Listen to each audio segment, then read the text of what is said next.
أعوذ بالله من الشيطان الرجيم पनाह मांगता हूं मैं अल्लाह की शैतान मरदूत से। بسم الله الرحمن الرحيم शुरू अल्लाह के नाम से जो बड़ा मेहरबान निहायत रहम वाला है।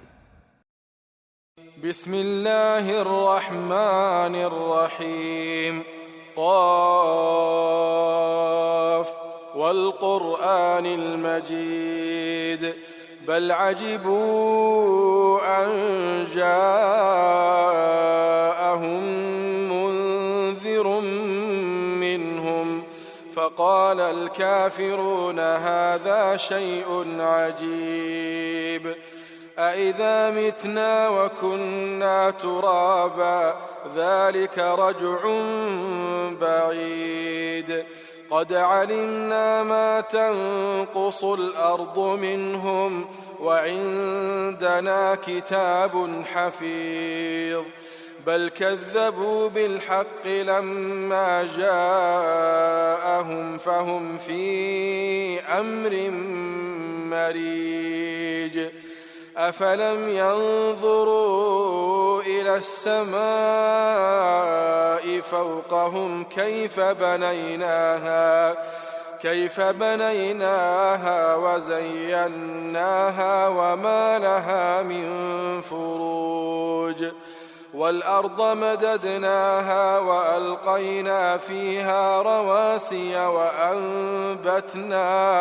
वअंबतना फ़ीहा मिन कुल्लि ज़ौजिन बहीज तबसिरतन वज़िक्रा लिकुल्लि अब्दिन मुनीब वनज़्ज़लना मिनस समाइ माअन मुबारका فأنبتنا به جنات وحب الحصيد والنخل باسقات لها طلع نضيد رزقا للعباد وأحيينا به بلدة ميتا كذلك الخروج كذبت قبلهم قوم نوح وأصحاب الرس وثمود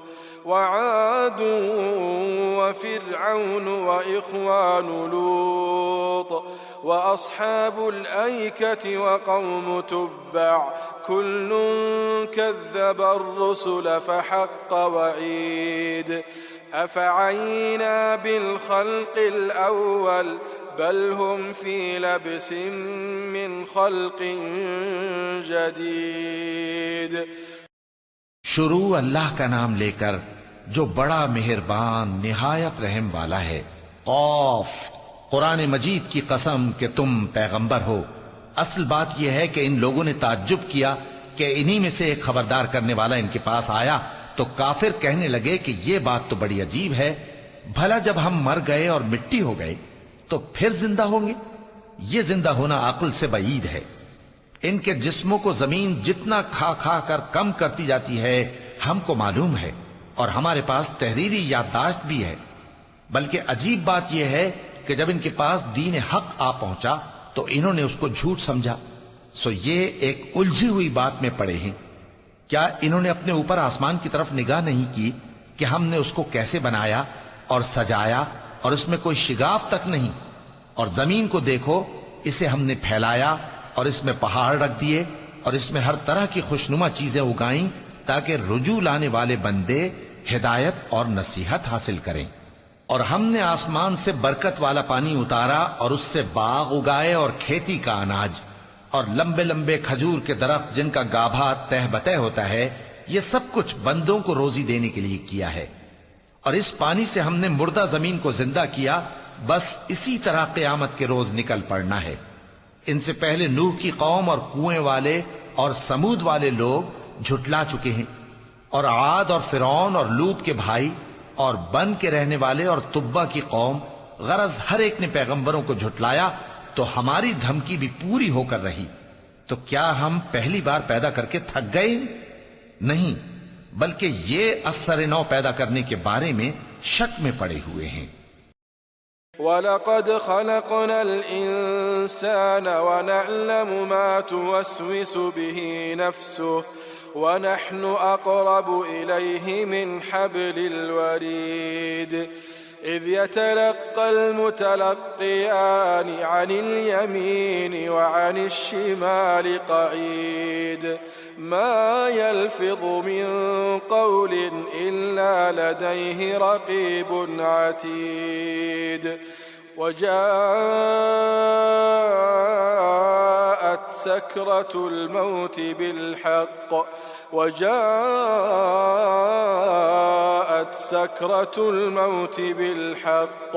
ذلك ما كنت منه تحيد ونفخ في الصور ذلك يوم الوعيد وجاءت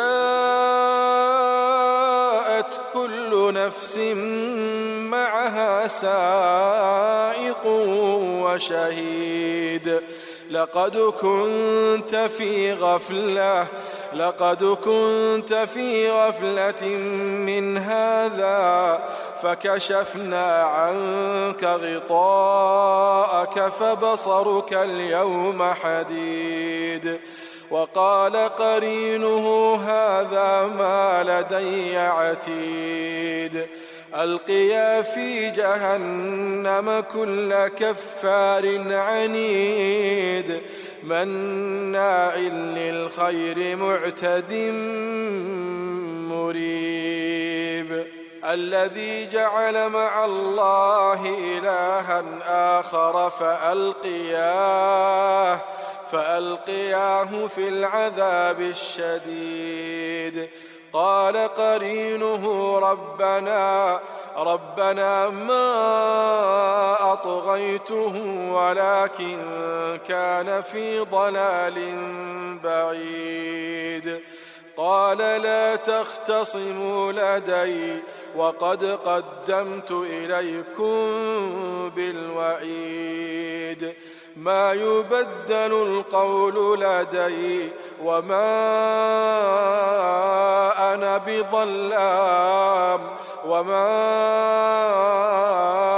بظلام للعبيد और हम ही ने इंसान को पैदा किया है और जो ख्यालात उसके दिल में गुजरते हैं हम उनको जानते हैं और हम तो रगे जान से भी ज्यादा उसके करीब हैं। जब वो कोई काम करता है तो दो लिखने वाले जो दाएं बाएं बैठे हैं लिख लेते हैं।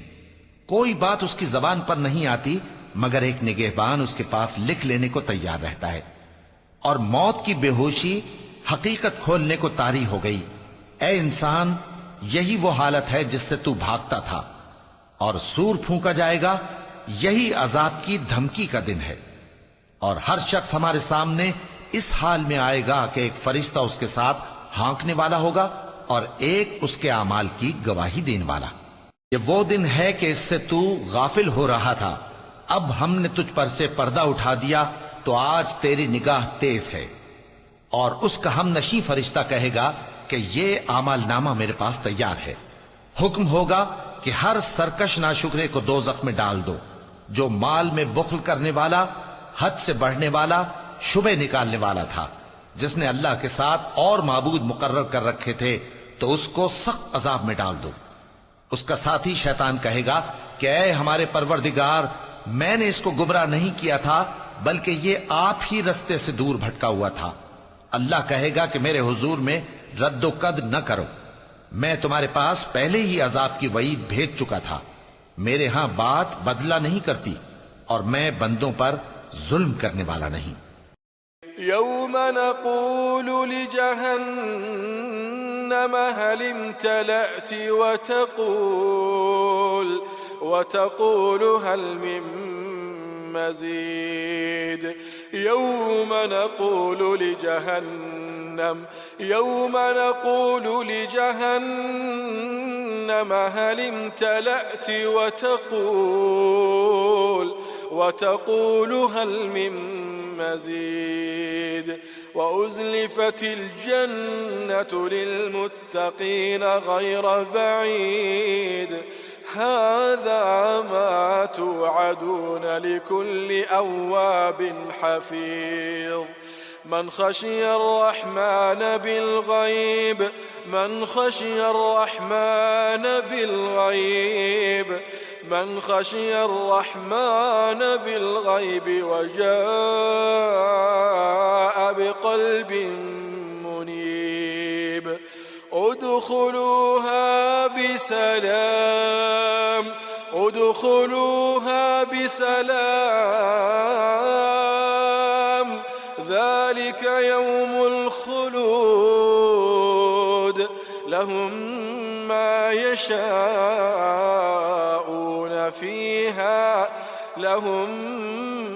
يشاءون فيها ولدينا مزيد وكم أهلكنا قبلهم من قرن هم أشد منهم بطشا فنقبوا في البلاد هل من محيص إن في ذلك لذكرى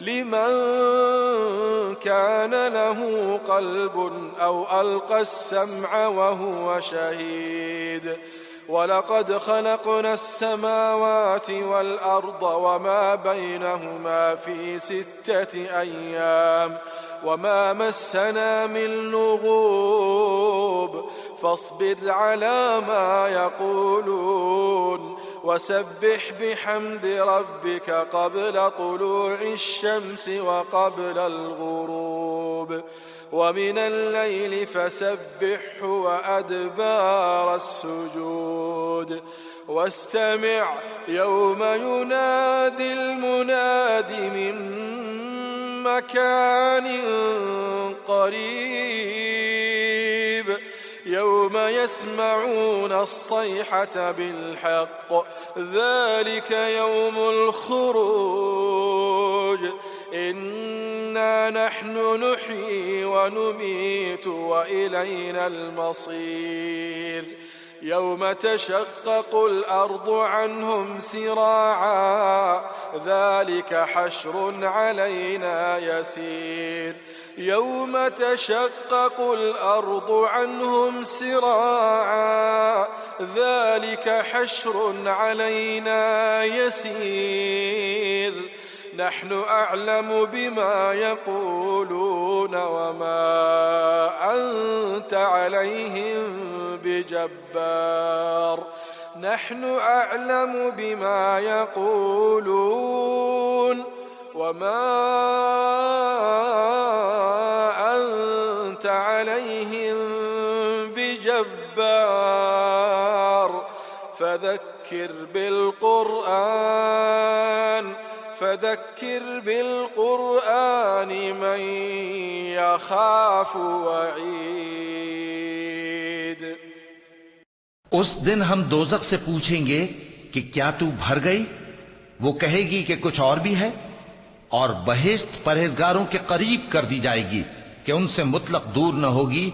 यही वो चीज है जिसका तुमसे वादा किया जाता था, यानी हर रुजू लाने वाले, हिफाजत करने वाले से, जो रहमान से बिन देखे डरता रहा और रुजू करने वाला दिल लेकर आया, उसमें सलामती के साथ दाखिल हो जाओ।